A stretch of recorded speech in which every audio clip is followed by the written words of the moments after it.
اعوذ باللہ من الشیطان الرجیم بسم اللہ الرحمن الرحیم السلام علیکم ورحمۃ اللہ وبرکاتہ اللہم صلی علی محمد وعلی آلہ وصحبہ اجمعین برحمتک یا ارحم الراحمین۔ علامہ امام ابن ابی رحمۃ اللہ علیہ نے ایک عمل پیش فرمایا ہے۔ آپ رحمۃ اللہ علیہ فرماتے ہیں کہ زمین خزانے اگل دے گی، خزانوں کے منہ کھل جائیں گے اگر اس مقدس صورت مبارکہ کی تلاوت کی جائے۔ نمازوں کے اندر بھی اس کو پڑھیں، نمازوں کے علاوہ بھی اس کی تلاوت کریں۔ قبرستان جا رہے ہوں تو اپنے بزرگوں پر پڑھیں تو اللہ عز و جل اس مبارک صورت کی برکت سے اس کی بخشش فرما دیں گے۔ حدیث پاک میں آتا ہے کہ ایک مرتبہ رسول اللہ صلی اللہ علیہ وآلہ وسلم کی خدمت میں ایک بزرگ حاضر ہوئے۔ عرض کیا، یا رسول اللہ، کچھ پڑھنے کے لیے عنایت فرما دیجیے تاکہ میں پڑھتا رہوں اور اس کا ورد کرتا رہوں۔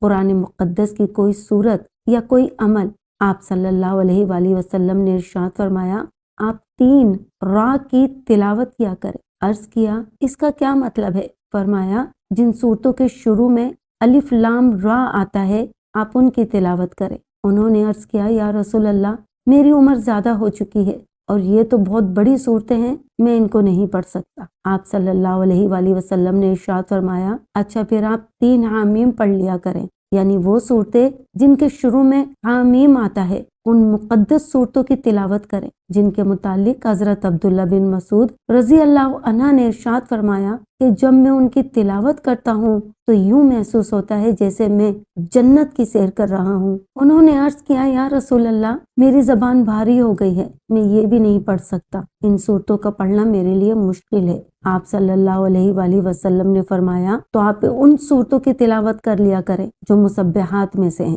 جن کے آغاز میں اللہ کی تسبیح آتی ہے، وہ صورتیں پڑھا کریں۔ انہوں نے عرض کیا، یا رسول اللہ، یہ بھی مشکل ہے۔ تب آپ صلی اللہ علیہ وآلہ وسلم نے قصار مفصل میں سے ایک مبارک سورت کا ذکر فرمایا، وہ ہے سورۃ الزلزلال، جس کے متعلق علامہ امام ابن ابی رحمۃ اللہ علیہ نے فرمایا کہ اس کی تلاوت کرنے سے خزانے کے منہ کھل جاتے ہیں۔ اگر کوئی اس کی تلاوت کرے، خصوصاً نمازوں میں اس کو بکثرت پڑھے، تو زمین اس کے لیے خزانے اگل دیتی ہے۔ جو شخص اس کو نظر غور سے پڑھے، توجہ کے ساتھ پڑھے، اس کے مضامین کا استحضار رکھے، اللہ عز و جل اسے گناہوں کے قریب بھی نہیں جانے دیتے۔ جب استحضار پیدا ہو جاتا ہے تو اللہ کا خوف اس قدر دل میں پیدا ہو جاتا ہے کہ انسان سے برائی سرزد نہیں ہوتی۔ تو نبی کریم صلی اللہ علیہ وآلہ وسلم نے ارشاد فرمایا، یہ مبارک سورت پڑھا کرو، جس کو مختلف روایت میں کسی نے کہا کہ اس کے پڑھنے سے 1/4 قرآن کا ثواب ملتا ہے، اور کسی نے کہا 1/3 قرآن مقدس کا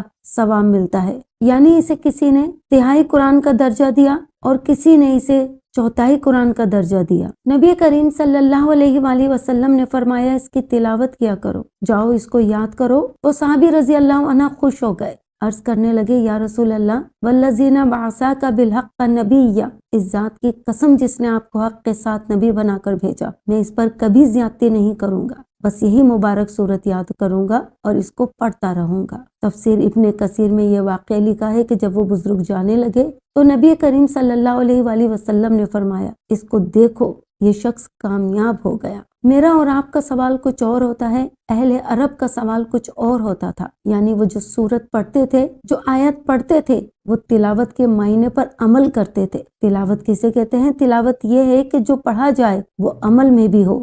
وہ سمجھتے تھے کہ اس کا مطلب کیا ہے، اس کا مفہوم کیا ہے، اور کس طرح ہمیں اس مبارک صورت کو پڑھنا ہے۔ پہلے اس کو اپنے کردار کے سانچے میں ڈالنا ہے، پھر اس مبارک صورت کی تلاوت کرنی ہے۔ اسی کو اصل تلاوت کہا جاتا ہے۔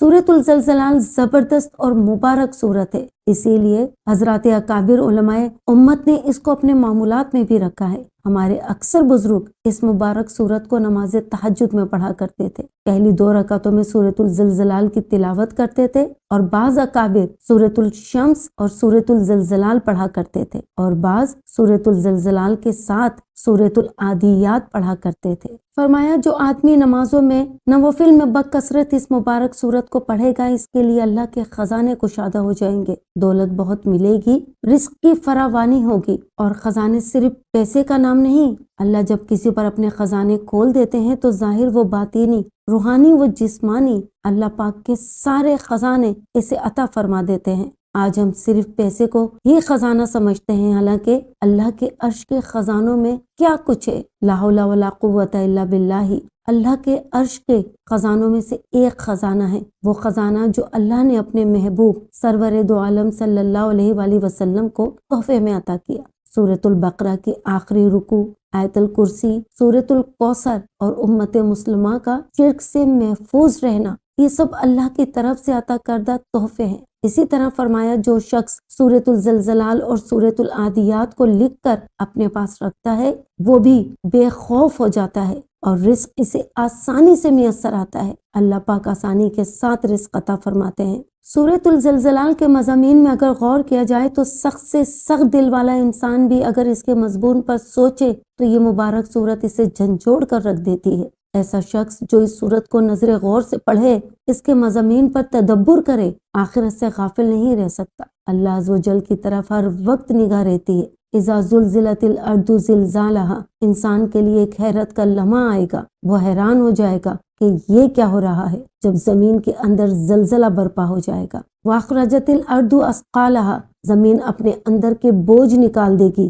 بوجھ کیا ہیں؟ وہ لوگ جو زمین میں دفن کیے گئے، سب کے سب اپنی قبروں سے باہر نکل کھڑے ہوں گے، خواہ وہ لوگ ہوں جن کی تکفین کی گئی یا جن کی تکفین نہیں کی گئی، جن کو جلایا گیا اور جن کی راکھ بکھیر دی گئی۔ اللہ پاک ان کی راکھ اور مٹی کو جمع کر کے دوبارہ زندہ کرے گا۔ یہ اللہ کی قدرت کاملہ ہے۔ وقال الانسان ما لها، انسان کہے گا زمین کو کیا ہو گیا ہے؟ زمین گواہی دے رہی ہوگی، زمین بول رہی ہوگی۔ انسان حیران ہوگا کہ یہ زمین کے ٹکڑے اب باتیں کرنے لگے ہیں۔ انسان کا پورا ریکارڈ زمین کے اندر محفوظ ہے۔ جہاں جہاں اس نے برائی کی، غلط کام کیے، زمین گواہ ہے۔ یہی وجہ ہے کہ اسے صفائے ہستی کہا گیا ہے۔ قیامت کے دن یہ سب کچھ انسان کے سامنے پیش کر دیا جائے گا۔ زمین انسان کے برے اور اچھے دونوں اعمال پر گواہی دے گی۔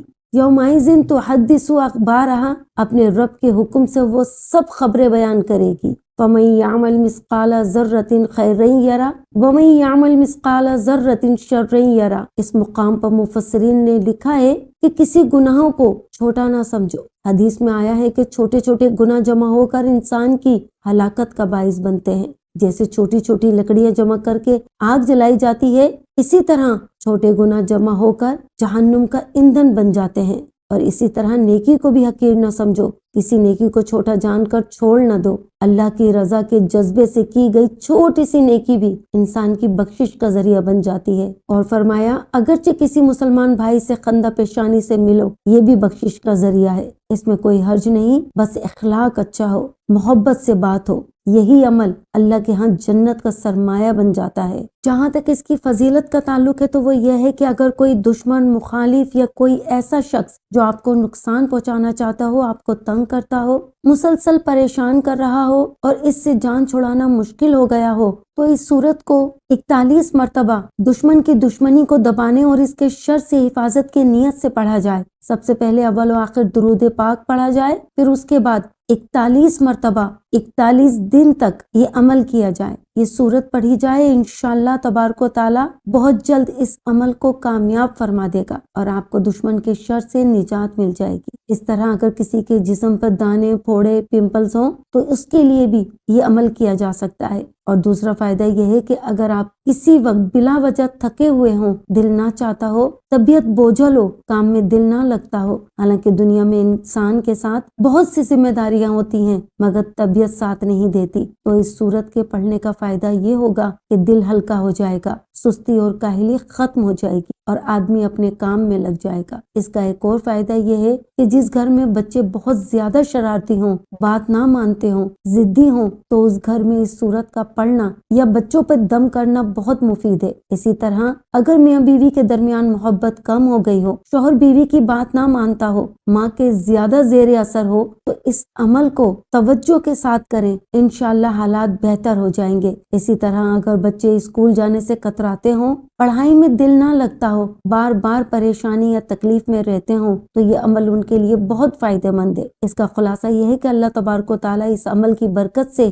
انسان کو ہر قسم کے شر، دشمن، حسد، نظر بد اور نقصان پہنچانے والوں سے محفوظ فرما دیتے ہیں۔ جو لوگ نقصان پہنچانا چاہتے ہیں ان کی چال کامیاب نہیں ہوتی اور ان کا وار اثر نہیں کرتا۔ اللہ تعالیٰ ہر قسم کے شر سے حفاظت فرماتا ہے۔ ایک اور فائدہ یہ بھی ہے کہ اگر یہ عمل رات 12 بجے سے پہلے کر لیا جائے تو اس کی خاص روحانی تاثیر ظاہر ہوتی ہے۔ انسان کے دل سے دنیا اور آخرت کی فکروں کا بوجھ ہلکا ہو جاتا ہے۔ یہ ایک نہایت خوبصورت، مؤثر اور مجرب عمل ہے جسے یقین، توجہ اور درست طریقے سے کیا جائے تو انشاءاللہ اللہ کے بے شمار فوائد حاصل ہو سکتے ہیں۔